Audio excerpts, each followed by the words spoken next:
Hello friends, हम लोग कक्षा 11वीं रसायन विज्ञान एनसीईआरटी का दूसरा चैप्टर पढ़ रहे हैं, परमाणु की संरचना। इसके पिछले 5 वीडियोस में मैंने आपके 5वें वीडियो में जो तरंग है, प्रकाश विद्युत चुंबकीय तरंग है, उसके बारे में आपको बता रहा था कि तरंग की दो मतलब ये जो प्रकाश विद्युत विकिरण है इसके डुअल नेचर है, द्वैत प्रकृति है, एक तरंग जैसा एक कण जैसा। उसी पे हम बात कर रहे थे। तो पिछले वीडियो में 5वें वीडियो में मैंने अल्बर्ट आइंस्टाइन तक का बता दिया था कि ये कहाँ हुए, कैसा हुए। ठीक है, तो विद्युत चुंबकीय विकिरण का द्वैत व्यवहार, जिसके बारे में अभी तक हमने कुछ हद तक समझ लिया है कि वो कण जैसा भी व्यवहार करता है और तरंग जैसा भी व्यवहार करता है, इसके बारे में हमने कुछ समझ लिया है। प्रकाश की कण समान प्रकृति ने वैज्ञानिकों के सामने असमंजस की स्थिति पैदा कर दी। एक तरफ तो इसने कृष्णिका विकिरण और प्रकाश विद्युत प्रभाव की संतोषजनक व्याख्या की, परंतु दूसरी तरफ प्रकाश की तरंग जैसे व्यवहार, विवर्तन, व्यतिकरण आदि परिघटनाओं की व्याख्या नहीं की जा सकती थी कण प्रकृति के द्वारा, है ना, की व्याख्या की जा सकती थी के साथ युक्ति संगत नहीं था, मतलब नहीं किया जा सका, ये मतलब है। तो अगर हम तरंग प्रकृति मान रहे हैं तो कृष्णिका विकिरण को हम नहीं समझा सकते थे।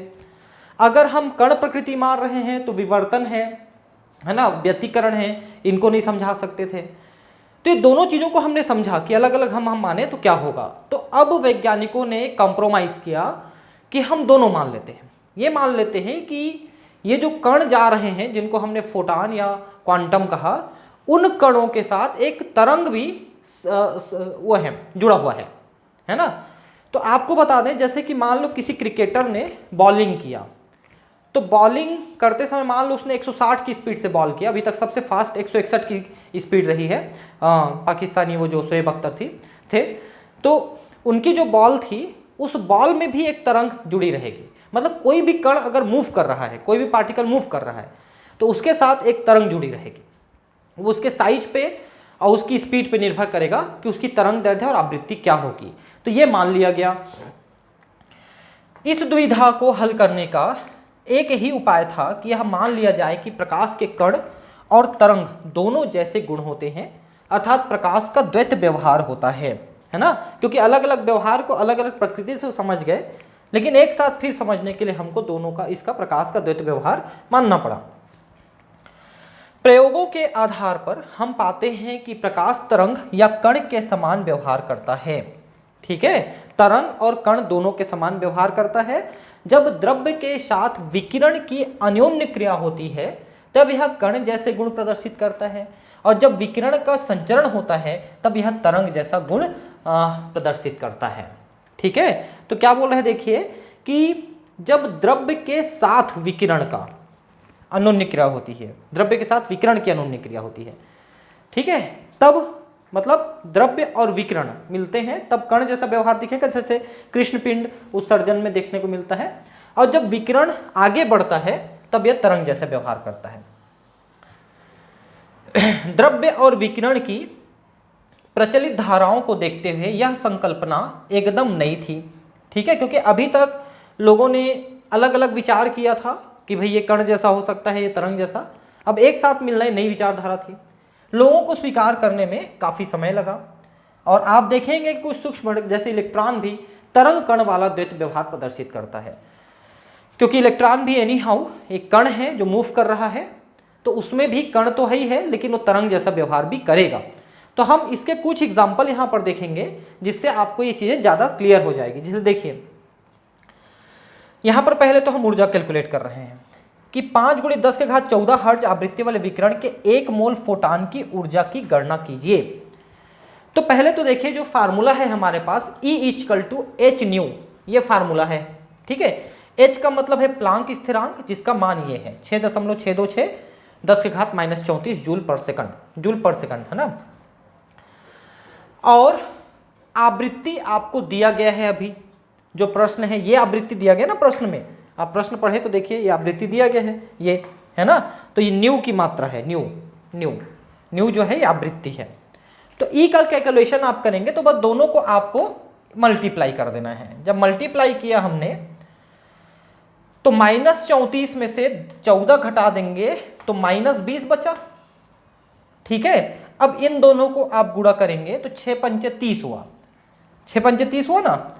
और ये चूंकि -20 है तो 30 को 3 दशमलव लिखेंगे तो -19 हो जाएगा, -20 से -19 हो जाएगा, क्योंकि 30.313 आना चाहिए। तो दशमलव को जब लेफ्ट में ले जाते हैं तो इसमें एक पॉइंट बढ़ जाता है, तो -20 से -19 बढ़ा, पता है ना आपको। तो 3.313 आ गया यहाँ पर, 33 आ रहा था एक्चुअली, 30 नहीं, 33.13 आ रहा था, ठीक है। तो जब हमने ये दशमलव को इधर शिफ्ट किया तो 3.313 आ गया, है ना। और ये 10 से घात -20 था, ये -19 हो गया। ये आया हमारे एक फोटान की ऊर्जा, एक फोटान की ऊर्जा आई, ठीक है। और हमने 1 मोल की पूछी है, तो 1 मोल में कितने कण होते हैं, इतने कण होते हैं। तो 1 में इतनी ऊर्जा, तो 1 मोल में गुणित इतना कर देंगे, तो इतनी ऊर्जा हो गई टोटल 199.51 किलो जूल पर मोल, ठीक है ना। ये ऊर्जा हो गई जो आपके 1 मोल में रहता है, क्योंकि E=H जो हमने निकाला, ये 1 फोटान की ऊर्जा निकाली थी, हमको 1 मोल की ऊर्जा पूछी है। तो 1 फोटान में जितनी है उसको 1 मोल की संख्या से गुणा कर दोगे तो ये टोटल ऊर्जा मिल जाएगी हमको, ठीक है। दूसरा एग्जाम्पल है 100 वाट का एक बल्ब 400 नैनोमीटर वाली तरंग दैर्ध्य का एक वर्णी प्रकाश उत्सर्जित करता है। बल्ब द्वारा प्रति सेकंड उत्सर्जित फोटानों की संख्या की गणना करना है आपको। तो देखिए, फोटानों की संख्या तीव्रता पे निर्भर करती है, तीव्रता जितनी तेज रहेगी उतनी ज़्यादा फोटान निकलती है, और तीव्रता यहाँ पर 100 वाट है। तो देखिए, पहले तो आप देखिए कि बल्ब की विद्युत शक्ति कितनी हुई, 100 वाट। 100 वाट का मतलब है 100 जूल पर सेकंड, ये उसकी ताकत हुई। तो आपको ऊर्जा दे दी गई है, H आपको पता है, तो न्यू आप निकाल पाओगे, ठीक है। और या तो न्यू निकालो या C/λ निकालो, एक ही बात है ना। तो देखिए, यहाँ पर आपके पास जो दिया गया है H है आपका इतना, ये तो पता है आपको, ठीक है। और C का मतलब है आपका प्रकाश का वेग, जो आपका 3 × 10⁸ है, बटा 400 × 10⁻⁻⁹। ये आप देखिए, चूंकि तरंग दैर्ध्य जो है 400 नैनोमीटर दिया है, तो नैनोमीटर को कन्वर्ट करने के लिए 10⁻⁹ करोगे तो मीटर हो जाएगा, है ना। तो 10⁻⁹ ये लेम्डा का मान, ठीक है। तो E बराबर हो गया 4 गुणित, इसको पूरा सॉल्व करोगे, आपको सॉल्व करना आता होगा। देखिए, ये -9 है, ऊपर जाके +9 हो जाएगा, तो +9 और +8 ये हो जाएगा 17। 34 में से 17 घटा दो, ठीक है। तो 34 का 24, 24 में से 7 गया 17, 17 दूनी 34, -17 बचा, ठीक है। ये -17 बचा ऊपर में, है ना। अब ये इसे आप काटते जाओ तो 2 और पॉइंट बढ़ जाएगा, फिर इनको गुणा करोगे तो टोटल इतना हो जाएगा। देखिए, -17 का 2 पॉइंट बढ़ा तो -19 हुआ, फिर सबको कैलकुलेट किया तो 4.9 6.9 ये आ गया आंसर। तो ये हुआ एक फोटान की ऊर्जा। आप समझिए बात को, हमने E=H न्यू निकाला या C/λ निकाला, तो एक फोटान की ऊर्जा निकली इतनी, ठीक है। और सभी फोटान को मिला के ऊर्जा हुई इतनी, क्योंकि ये 100 वाट का बल्ब 100 वाट खा रहा है, मतलब टोटल ऊर्जा निकल रही इतनी, ठीक है। तो अब समझिए बात को कि एक फोटान में जब इतनी ऊर्जा है तो कितने फोटान में इतनी ऊर्जा रहेगी। तो 100 से डिवाइड कर दोगे तो इतने फोटान में टोटल ऊर्जा हो जाएगी 100 जूल पर सेकंड, तो इतनी फोटान निकलेगी। एक एक फोटान में इतनी ऊर्जा, तो टोटल इतनी फोटान लोगे तो इतनी ऊर्जा होगी।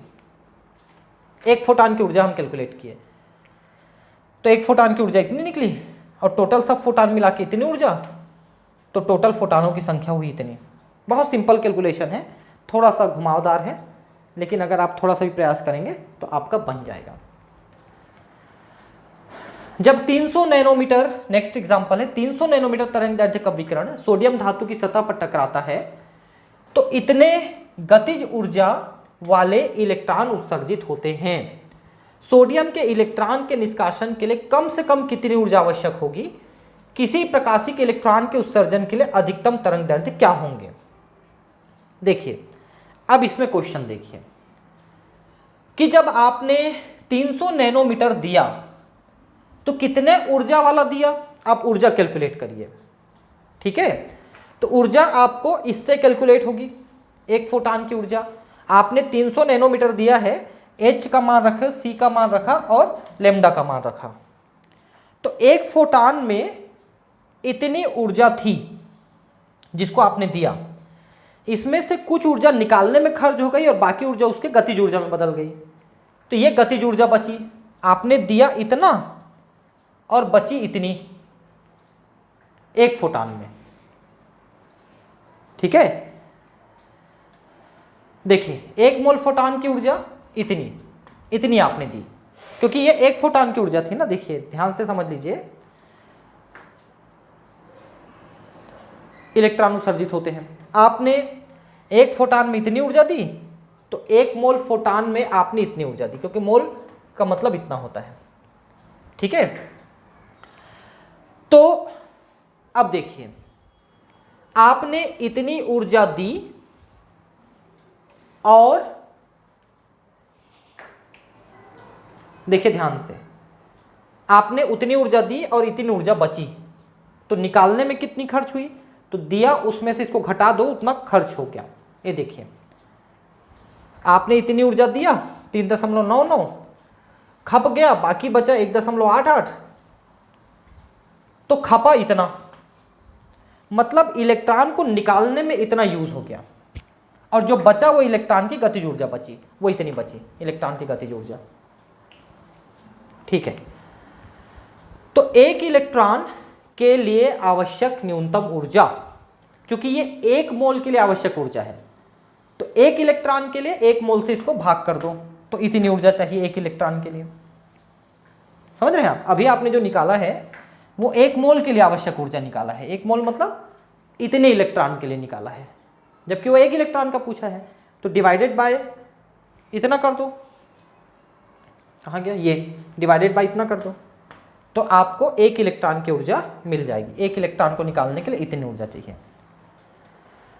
और इतनी ऊर्जा देने के लिए कौन सा तरंग दैर्ध्य चाहिए, तो अभी आपने फार्मूला पढ़ा था E = hc/λ। आपको लेमडा दिया है, सॉरी ऊर्जा दिया है और लेमडा निकालना है, तो ऊर्जा को इधर और लेमडा को इधर ले आओ, तो ये आ गया फार्मूला। अब इसमें रख दीजिए आपका H का मान, C का मान और ये लेमडा का मान। तो इतने नैनोमीटर वाले प्रकाश, जो हरे रंग का प्रकाश होता है, इसको दोगे तो उतनी ऊर्जा उसको मिल पाएगी इलेक्ट्रॉन को, क्यों निकल सके। ये क्वेश्चन थोड़ा सा घुमावदार है, एक बार फिर से समझा देता हूं मैं आपको। इतने नैनोमीटर दिए, इलेक्ट्रॉन निकला, उसमें इतनी ऊर्जा बची। ठीक है, तो उसी को हमने कैलकुलेट किया कि हमने कितना ऊर्जा दिया, तो हमने 300 नैनोमीटर के द्वारा इतनी ऊर्जा 1 फोटान के द्वारा दिया है ना, तो 1 मोल के द्वारा हमने इतना ऊर्जा दिया है ना। इतने ऊर्जा में से कुछ खपने के बाद इतनी बची, मतलब इतना खपा 1 मोल को निकालने के लिए। 1 मोल इलेक्ट्रॉन में इतना ऊर्जा खपा, तो 1 इलेक्ट्रॉन ने इतना ऊर्जा खपाया।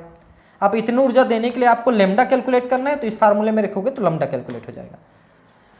तो इस तरंग दैर्ध्य वाले प्रकाश में इतनी ऊर्जा रहेगी कि वो 1 इलेक्ट्रॉन को निकाल सके। ठीक है, किसी धातु की देहली आवृत्ति ν0 इतनी है, मतलब इतनी आवृत्ति वाला दोगे तो इलेक्ट्रॉन ठीक निकलने के काबिल हो पाएगा। यदि ν बराबर 1 × 10⁻15 आवृत्ति वाला विकिरण धातु की सतह से टकराता है, देखिए इसमें 14 लिखा है ना, मतलब इससे कम की मात्रा है वो। ठीक है, धातु के विकिरण धातु से टकराता है तो उत्सर्जित इलेक्ट्रॉन की गतिज ऊर्जा की गणना करें, तो इन दोनों से हमको कितनी ऊर्जा मिलती है कैलकुलेट कर लो, है ना। तो देखिए ये फार्मूला है 12 mev² = hν - ν0। इस फार्मूले में हम रखते हैं, है ना। तो h का बराबर तो इतना होता है, आपको पता है।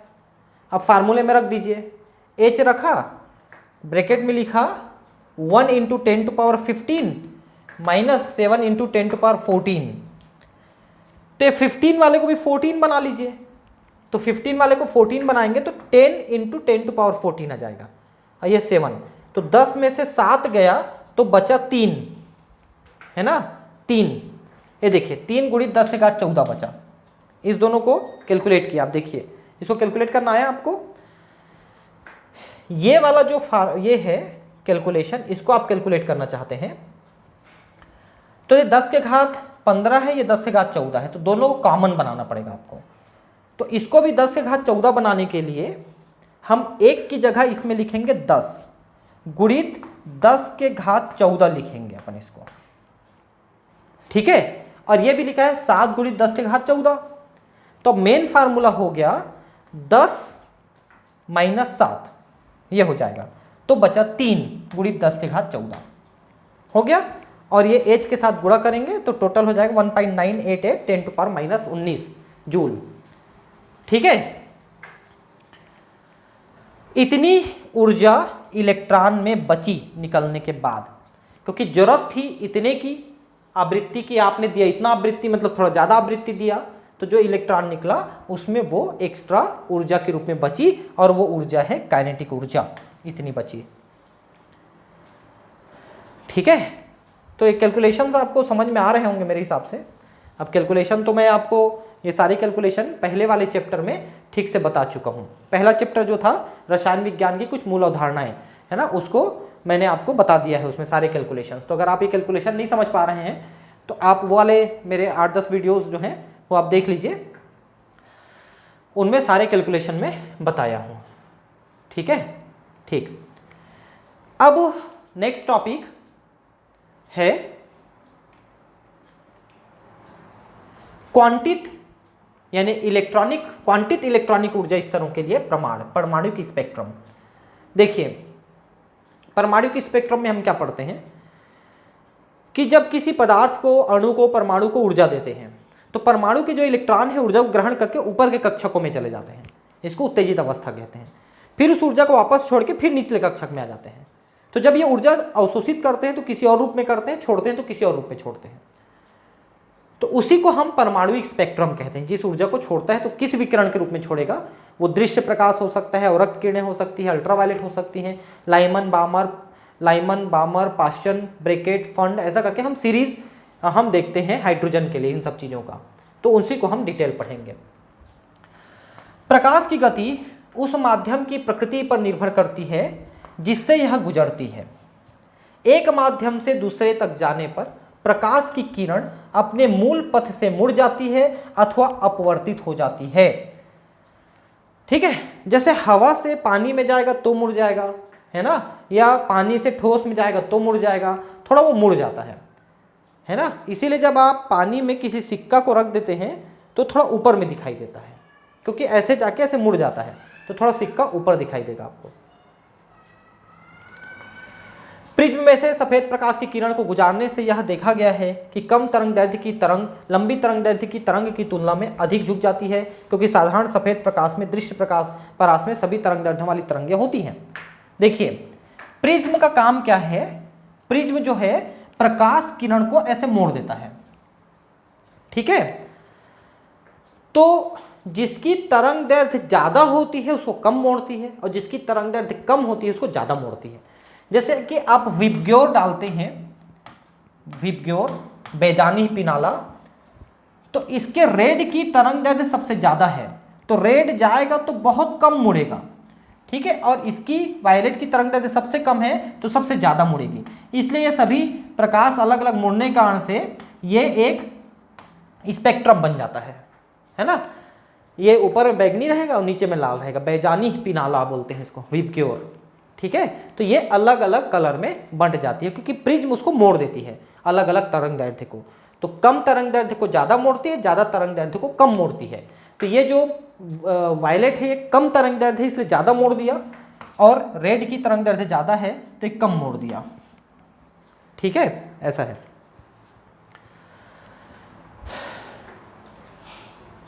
सफेद प्रकाश की किरण रंगीन पट्टियों की एक श्रृंखला में फैल जाती है जिसे स्पेक्ट्रम कहते हैं। वही जो इंद्रधनुष में दिखता है आपको, इंद्रधनुष में जो बनता है, इंद्रधनुष कैसे बनता है पता है, जब पानी बारिश गिरता है तो जो हवा में पानी की बूंदें होती हैं वो प्रिज्म का काम करती हैं, तो वो प्रकाश को ऐसी मोड़ देती हैं, तो ऐसे आपको इंद्रधनुष दिखता है।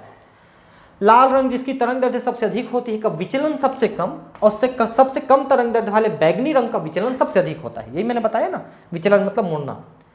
सफेद रंग का प्रकाश जो हमें दिखाई देता है कि स्पेक्ट्रम का परास 7.5 10⁻14 से बैगनी रंग से 4 × 10⁻14 के लाल रंग तक होता है। अब ये आवृत्ति बता रहे हैं यहाँ पर, तो जिसकी तरंग दैर्ध्य कम होती है उसकी आवृत्ति ज़्यादा होती है। तो देखिए बैगनी रंग की तरंग दैर्ध्य कम होती है तो आवृत्ति ज़्यादा है, ठीक है, जबकि लाल रंग की तरंग दैर्ध्य ज़्यादा होती है तो उसकी आवृत्ति कम होती है ना। इस स्पेक्ट्रम को सतत स्पेक्ट्रम कहते हैं। सतत स्पेक्ट्रम का मतलब होता है जिसमें विबग्योर के सारे कलर होते हैं। कोई कलर गायब रहता है तो उसे विविक्त कहते हैं। विविक्त डिस्क्रीट मतलब डिसकंटिन्यूअस, यहाँ पर कंटिन्यूअस है। विबग्योर के सारे रंग कंटिन्यू लगे हुए हैं। मान लो उसमें से कोई 1-2 रंग कम हो जाएगा तब वो नॉन कंटिन्यूअस हो जाएगा, डिसकंटिन्यूअस हो जाएगा, उसको विविक्त कहते हैं अपन। विविक्त मतलब रुक रुक के। सतत इसलिए क्योंकि बैगनी रंग नीले रंग में और नीला रंग हरे रंग में मिलता है, अन्य रंगों के साथ भी ऐसा होते जाता है ना। विबग्योर ऐसा एक के बाद एक चालू होते जाता है, उसमें बीच में कोई गैप नहीं होता। जब आकाश में इंद्रधनुष बनता है तब भी ऐसा ही स्पेक्ट्रम दिखाई देता है। याद रखें कि दृश्य प्रकाश विद्युत चुंबकीय विकिरण का एक बहुत छोटा परास है, छोटा भाग है, ठीक है। किसी गुणधर्म के लिए विविक्त मानों के प्रतिबंध को क्वांटीकरण कहते हैं। विविक्त मानों के प्रतिबंध मतलब छोटे छोटे हिस्से में होना क्वांटीकरण कहलाता है। क्वांटीकृत का मतलब छोटा हिस्सा, फिर छोटा हिस्सा, फिर छोटा हिस्सा, इसे क्वांटीकरण कहते हैं, क्वांटीकृत कहते हैं। जब विद्युत चुंबकीय विकिरण द्रव्य के साथ अनोन्य क्रिया करता है तो परमाणु अणु इस ऊर्जा का अवशोषण कर सकते हैं एवं उच्च ऊर्जा स्तर पर पहुंच जाते हैं। एकदम सही है। तो एक्चुअली परमाणु अणु नहीं पहुंचते हैं, उसके इलेक्ट्रॉन पहुंचते हैं। इलेक्ट्रॉन ऊर्जा अवशोषित करके ऊपर चले जाते हैं, फिर वापस आ जाते हैं। उच्च ऊर्जा स्तर पर ये अस्थायी अवस्था में होते हैं। ये जब कम ऊर्जा वाली अधिक स्थायी तलस्थ अवस्था में लौटते हैं तो वे विद्युत चुंबकीय स्पेक्ट्रम के विभिन्न क्षेत्रों में विकिरण उत्सर्जित करते रहते हैं। एकदम सही है, ठीक है। ठीक, उत्सर्जन तथा अवशोषण स्पेक्ट्रम, इसके बारे में आपको नेक्स्ट क्लास में पढ़ाऊंगा, है ना। तो चलो मिलते हैं फिर अगले क्लास में। आज का वीडियो काफ़ी छोटा बनाया मैंने, आज मुझे थोड़ा सा काम भी है तो मैं थोड़ा सा कम समय दे पाया हूँ। कल की क्लास को मैं आगे उसी तरह से करूँगा। मिलते हैं फिर अगले क्लास में, है ना। Thank you, bye.